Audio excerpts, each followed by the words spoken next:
रायपुर से खबर है। सचिवालय में associate editor doctor Rituraj Sharma की रिपोर्ट। जिलों में बजट घोषणाओं का क्रियान्वयन करने की जिम्मेदारी अब मंत्रियों पर होगी। वर्ष 2025-26 की बजट घोषणा को लेकर भू आवंटन, उसकी उपलब्धता और चिन्हीकरण की स्थिति की समीक्षा करेंगे। भूमि आवंटन और निर्माण कार्य से पूर्व संस्थाओं को कैसे शुरू किया जाए, इसके लिए वैकल्पिक और किराए के भवनों के चयन की भी समीक्षा मंत्री करेंगे। विभिन्न विभागों की बजट घोषणाओं की प्रगति की समीक्षा होगी। जिलों से संबंधित महत्वपूर्ण मुद्दों की मंत्री समीक्षा करेंगे। इसके लिए 23 फरवरी को प्रभारी मंत्री, सरकारी मुख्य सचेतक और बोर्ड आयोग के अध्यक्ष संबंधित जिलों का दौरा करेंगे। समीक्षा करके निरीक्षण रिपोर्ट मुख्यमंत्री कार्यालय को भिजवाना भी मंत्री सुनिश्चित करेंगे। जिलों में मंत्री करेंगे प्रेस कॉन्फ्रेंस भी। हर मंत्री जिले में केंद्रीय मंत्री या सांसद के साथ दौरा करेंगे। डिप्टी सीएम दिया कुमारी अजमेर और ब्यावर जाएंगे। केंद्रीय मंत्री भागीरथ चौधरी उनके साथ शामिल होंगे।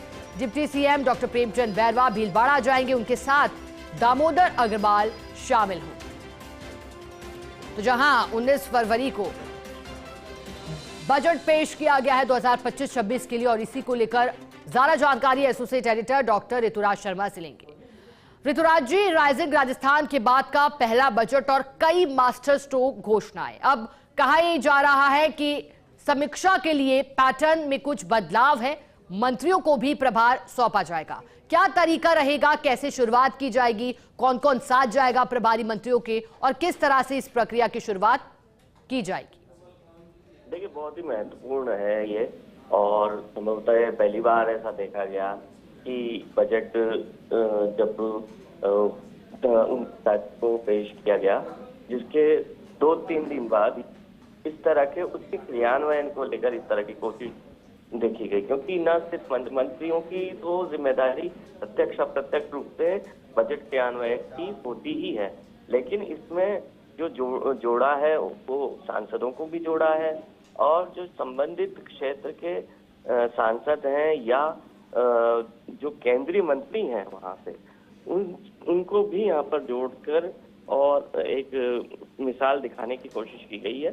और साथ ही साथ जो निरीक्षण जो किया जाएगा, वो निरीक्षण में जो मुख्य मुद्दे जो रहेंगे निरीक्षण के दौरान, वह भूमि आवंटन हुआ कि नहीं, यदि कोई ऐसी घोषणा है जिसमें भूमि आवंटन जरूरी है, फिर उसकी उपलब्धता है कि नहीं, फिर उसके चिन्हीकरण किया कि नहीं, इसकी स्थिति, भूमि आवंटन और निर्माण कार्य से जुड़े जो संस्थान हैं उनको प्रारंभ करने के लिए कोई अल्टरनेटिव व्यवस्था, वैकल्पिक या किराए के भवन का चयन हुआ है या नहीं हुआ है, और विभिन्न विभागों के संबंध में जो 2024 की बजट घोषणाएं थी उनकी क्या प्रगति रही है, जिलों से संबंधित यदि महत्वपूर्ण मुद्दे हैं तो क्या है और कैसे उनका निपटारा हो रहा है।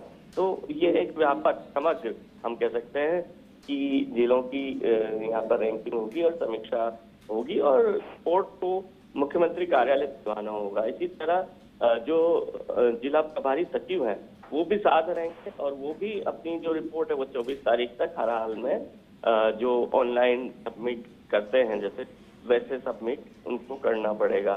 तो यह एक बहुत लंबी लिस्ट, एक बहुत विस्तार भरी लिस्ट है।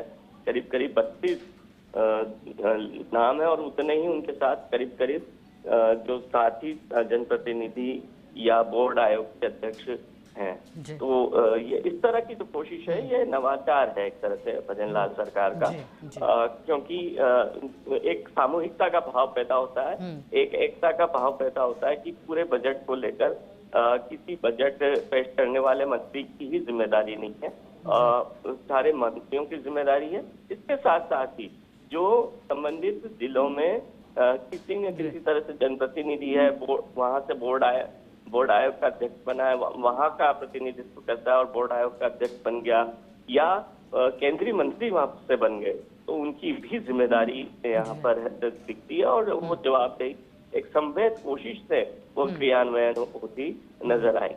बिल्कुल ऋतुराज जी, आप ठीक कह रहे हैं। बजट को अंतिम रूप देने से लेकर पेश होने तक और उसके बाद क्रियान्विति पर पूरा फोकस रखना काफी अहम, और उसमें भी नवाचार अब चर्चाओं में। शुक्रिया ऋतुराज जी आपका साथ जुड़ने के लिए। पूरी